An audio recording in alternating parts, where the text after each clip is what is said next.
Alright guys, what's going on? I just got the brand new iPhone 14 Pro Max in the silver color and I am super pumped to open it up. I think most people either went with the new deep purple color or the space black, but I'm really just not a fan of that deep purple color. It just looks kind of strange to me, and I haven't really seen the space black in person yet, so I just decided to go with the silver because I already know it looks great on the previous iPhone 13 Pro and Pro Max. And taking a quick look at the differences between the iPhone 13 Pro boxes versus the iPhone 14 Pro boxes, we can see that Apple is really wanting to show us this new screen with the dynamic island at the top. And this new dynamic island is probably one of the main things that Apple really focused on this year with these new Pro models. But let's go ahead and open this baby up. Alright, so we got the regular pull tabs on the back here. We'll go ahead and peel those off. And open the lid here. Wow, and there it is, guys. This is the silver iPhone 14 Pro Max. Looks stunning. Go ahead and open this up. Peel it off here. Go ahead and set this to the side. As you can see, we have the regular stuff like your iPhone cable and designed by Apple in California. Got some paperwork here.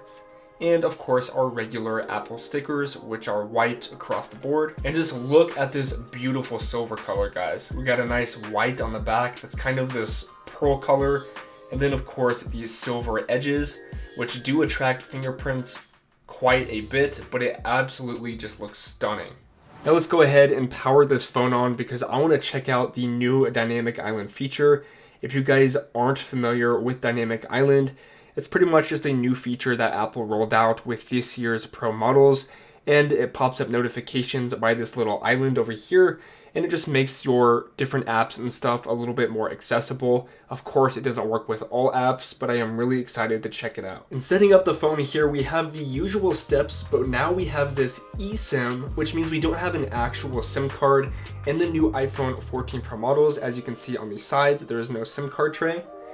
This only applies to iPhones in the US, so if you're in Canada or somewhere else, then you will still have a regular SIM card tray.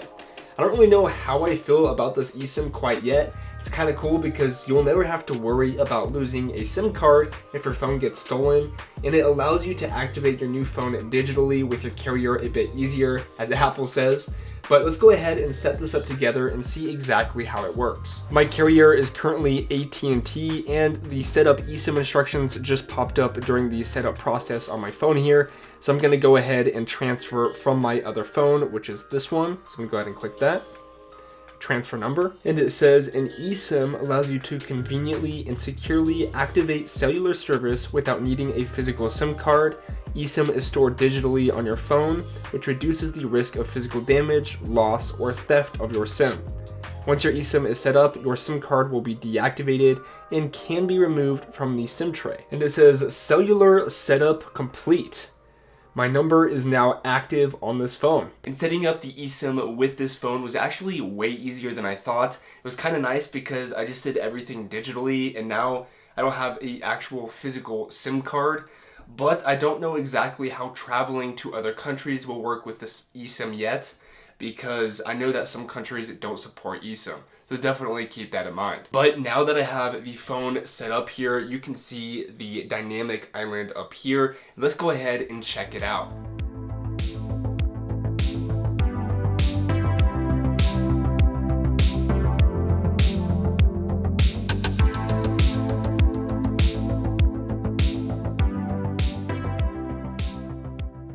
But let's go ahead and pop this baby in a case though, because we want this $1,000 piece of tech to be safe. And I actually have these iPhone cases from Pitaka, and I think they're gonna look really cool. So let's go ahead and open them up and see exactly what the phone looks like with these cases on.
Pitaka also has this amazing Magsafe wallet, so let's go ahead and check this out.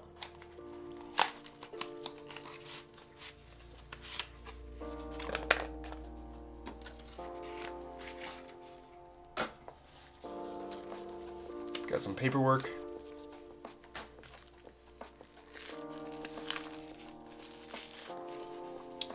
And this thing feels super premium. Of course, these are Magsafe compatible phone cases and wallets as well. Sticks on there pretty good.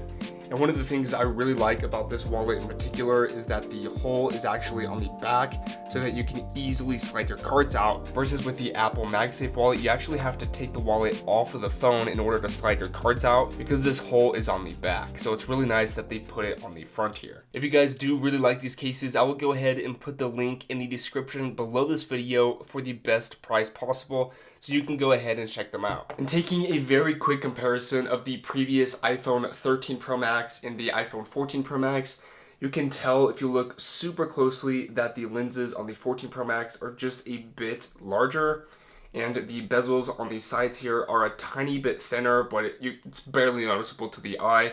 And of course, we have this dynamic island that I mentioned a lot in this video. And that's about all of the differences to the exterior here. There's a ton of things I have to cover in my full in-depth review coming in a week or so, talking about the camera and all of that good stuff. So if you're interested in this kind of content, definitely stick around for that. That being said, thanks so much for watching, guys, and I will see you all in the next one. Peace.